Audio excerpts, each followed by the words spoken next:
তাকে অসম্মান করে কেউ নির্বাচনী ফায়দা তুলতে চাইলে ঈশ্বর তাদের মঙ্গল করুক। বৃহস্পতিবার সন্ধে তার সম্পর্কে ওঠা শ্লীলতাহানির অভিযোগে লিখিত বিবৃতি জানিয়েছেন রাজ্যপাল সিভি আনন্দ বোস। তার কথায় অদৃশ্য অঙ্গুলি হিলনেই তার বিরুদ্ধে পরিকল্পিত বয়ান তৈরি করা হচ্ছে। কারণের নাম না করে কার্যত রাজ্যের শাসক দল তৃণমূলের দিকে আঙুল তুলে রাজ্যপাল সিভি আনন্দ বোসের লিখিত বিবৃতি পরের অংশটা খুবই রাজনৈতিকভাবে তাৎপর্যপূর্ণ, যেখানে রাজ্যপাল বলেছেন কেউ যদি কিছু ভোটের রাজনীতির ফায়দা তুলতে তাকে অসম্মান করতে চায় তবে তিনি একটাই মন্তব্য করতে পারেন, ভগবান মঙ্গল করুন।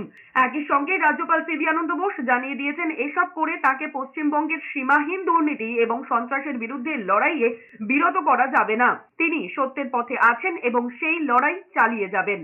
একই সঙ্গে রাজভবন থেকে প্রচারিত বিবৃতিতে বলা হয়েছে সেখানকার কর্মরত সমস্ত কর্মী রাজ্যপালের প্রতি সম্পূর্ণ আস্থা জানিয়েছেন। দুজন অসৎ কর্মচারী রাজনৈতিক দলের হয়ে বিশেষ উদ্দেশ্যে রাজ্যপালকে অসম্মানিত করার জন্য একটি দীর্ঘমেয়াদী পরিকল্পনার অংশ হিসেবে কাজ করেছেন বলে ওই বিবৃতিতে দাবি করা হয়েছে।